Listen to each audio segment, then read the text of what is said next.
Assalamualaikum warahmatullahi wabarakatuh. Saya Ilham Salaman Alim, NIM 2220034. Saya dari kelompok 1 izin menjelaskan tentang pengertian dari ilmu pendidikan. Ilmu pendidikan sendiri tidak terlepas dari dua kata, yaitu kata ilmu dan pendidikan. Ilmu dapat diartikan sebagai suatu kumpulan pengetahuan yang disusun secara sistematis yang kemudian dapat menyelesaikan gejala-gejala tertentu pada suatu bidang pengetahuan tertentu. Itu adalah pengertian dari ilmu. Kemudian pengertian dari pendidikan dapat diartikan sebagai suatu kumpulan usaha-usaha yang dapat membantu anak atau peserta didik untuk mencapai tujuannya, sehingga peserta didik dapat mencapai tujuan yang tertinggi. Dengan tersebut, peserta didik dapat hidup secara bahagia dan dapat bermanfaat bagi dirinya serta masyarakat. Dengan demikian, pengertian ilmu pendidikan dapat diartikan sebagai kumpulan pengetahuan-pengetahuan yang tersusun secara sistematis yang kemudian memiliki metode-metode tertentu untuk secara ilmiah untuk menyelidiki, kemudian merenungkan tentang gejala-gejala perbuatan, bantuan atau didikan yang diberikan oleh orang dewasa kepada orang yang belum dewasa untuk mencapai kedewasaannya dalam rangka mempersiapkan dirinya untuk kehidupan yang bermakna bagi dirinya, masyarakat, kemudian kepada penciptanya. Kemudian di sini ada pengertian ilmu pendidikan menurut para ahli. Ilmu pendidikan menurut para ahli juga dapat diartikan dibagi menjadi dua, yaitu ilmu dan pendidikan. Ilmu sendiri dapat diartikan sebagai suatu pengetahuan yang menelaah atau mengkaji secara sistematik tentang suatu hal, mengenai suatu hal. Kemudian ada pendapat menurut Nur Ubiyati, ilmu dapat diartikan sebagai kumpulan pengetahuan yang disusun secara sistematis. Secara sistematis dan memiliki metode yang bersifat ilmiah. Ada juga pendapat dari Ralph Ross bersama Ernest van den Haag yang mengatakan bahwa ilmu adalah empiris, umum, rasional atau dapat diterima secara akal. Kemudian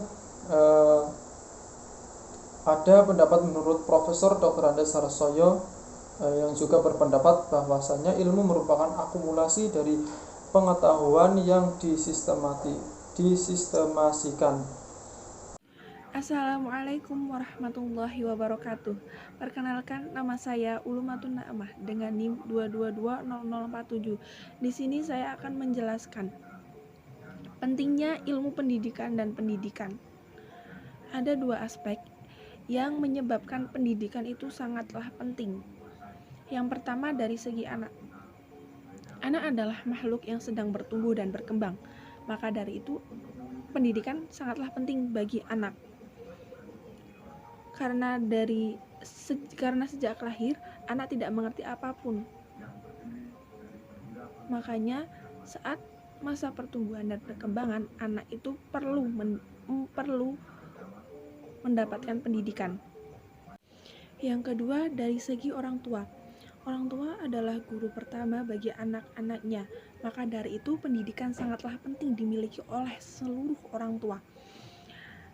Anak bisa membaca, bisa menulis, bisa berjalan. Itu karena siapa? Karena orang tua. Orang tua itu guru pertama bagi anak-anaknya. Siapa yang mengajarkan akhlak yang baik kepada anak? Ya orang tua. Maka dari itu pendidikan sangatlah penting diperoleh oleh orang tua. Ada dua aspek pula yang menyebabkan ilmu pendidikan itu penting untuk dipelajari. Yang pertama, untuk pengembangan individu. Kita hidup di negara itu mempunyai tatanan, mempunyai hukum. Kita tahu tatanan, kita tahu norma, kita tahu hukum melalui apa? Melalui pendidikan. Bagaimana sih norma kehidupan di masyarakat? Bagaimana kehidupan norma di menjadi warga negara?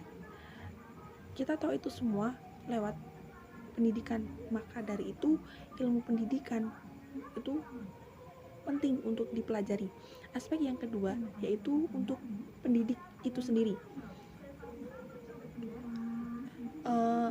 Ada beberapa hal yang menyebabkan ilmu pendidikan itu penting bagi pendidik. Yang pertama, memudahkan pendidik itu dalam mengajar. Yang kedua, untuk menumbuhkan rasa cinta pada diri pendidik itu sendiri dan kepada para calon anak didiknya. Sepertinya masih banyak lagi, tapi hanya itu saja yang bisa saya sampaikan. Selanjutnya akan disampaikan oleh materi ketiga. Terima kasih. Assalamualaikum warahmatullahi wabarakatuh. Saya Syafaatul Maulida dengan NIM 2220024 dari kelompok 1 Ilmu Pendidikan. Di sini saya akan menjelaskan materi yang ketiga mengenai faktor-faktor pendidikan. Faktor-faktor pendidikan yang pertama yakni faktor tujuan. Faktor tujuan, pasti setiap aktivitas atau kegiatan mempunyai maksud atau tujuan yang ingin dicapai. Salah satunya yakni pendidikan. Faktor tujuan dibagi menjadi 5. Yang pertama tujuan umum, yang kedua tujuan khusus, yang ketiga tujuan insidental, yang keempat tujuan sementara, dan yang kelima tujuan tak lengkap. Kemudian faktor yang kedua yakni faktor pendidik. Faktor pendidik biasanya disebut guru, ustadz, ustadzah, teacher, adalah spiritual father atau bapak rohani bagi peserta didik itu sendiri, yang memberikan santapan jiwa dengan ilmu, pendidikan akhlak, dan membenarkannya. Adapun seorang guru yang baik akan memiliki sifat yang pertama yakni zuhud, yang kedua bersih tubuhnya dari segala dosa, dan mengajarkan materi kepada muridnya itu karena lillahi ta'ala. Yang ketiga, ikhlas dalam pekerjaan, dan yang keempat, suka pemaaf. Pendidik dibedakan menjadi 2, yakni pendidik menurut kodrati, yaitu orang tua, dan pendidik menurut jabatan, yakni guru. Kemudian faktor yang ketiga yakni faktor peserta didik. Faktor peserta didik adalah orang yang menerima pengaruh dari seseorang atau sekelompok orang yang menjalankan kegiatan pendidikan. Peserta didik adalah objek dan subjek pendidikan yang memiliki fitrah, potensi, dan kodrat tertentu. Faktor yang keempat yakni faktor alat pendidikan. Yang dimaksudkan dengan faktor alat pendidikan yakni suatu situasi yang diciptakan secara khusus dengan maksud mempengaruhi peserta didik secara pedagogik atau edukatif, seperti memberikan nasihat, contoh, tuntunan, bimbingan, dan suri tauladan yang baik, serta hal-hal baik yang lainnya. Kemudian faktor yang keenam yakni faktor. Assalamualaikum warahmatullahi wabarakatuh. Perkenalkan, nama saya Husna Widyasari, NIM 2220035 dari kelompok 1 kelas PBAAA. Di sini saya akan menjelaskan jenis-jenis pendidikan. Yang pertama yaitu pendidikan umum. Pendidikan umum ialah pendidikan yang mengutamakan perluasan pengetahuan dan keterampilan peserta didik. Contohnya pendidikan ini ialah seperti SD, SMP, SMA, dan juga universitas. Yang kedua ada pendidikan kejuruan. Pendidikan kejuruan ini ialah pendidikan yang mempersiapkan peserta didik untuk bisa bekerja pada bidang tertentu. Contoh pendidikan ini ialah seperti SMK, STM, SMIP. Selanjutnya ada pendidikan luar biasa. Pendidikan luar biasa ini merupakan pendidikan khusus yang diselenggarakan untuk peserta didik yang menyandang kelainan fisik atau kurang mental. Contoh pendidikan ini ialah SDLB, Sekolah Dasar Luar Biasa. Selanjutnya ada pendidikan kedinasan. Pendidikan kedinasan ini merupakan pendidikan khusus yang diselenggarakan untuk meningkatkan kemampuan dalam melaksanakan tugas kedinasan bagi calon pegawai.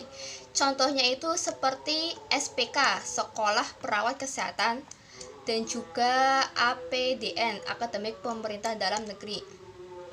Selanjutnya yaitu pendidikan keagamaan. Pendidikan keagamaan ini ialah pendidikan khusus yang mempersiapkan peserta didik untuk dapat melaksanakan peran yang menuntut penguasaan pengetahuan ajaran agama.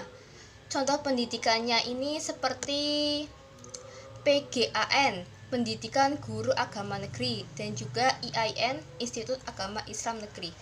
Mungkin itu saja dari saya. Kurang lebihnya saya mohon maaf. Terima kasih. Wassalamualaikum warahmatullahi wabarakatuh.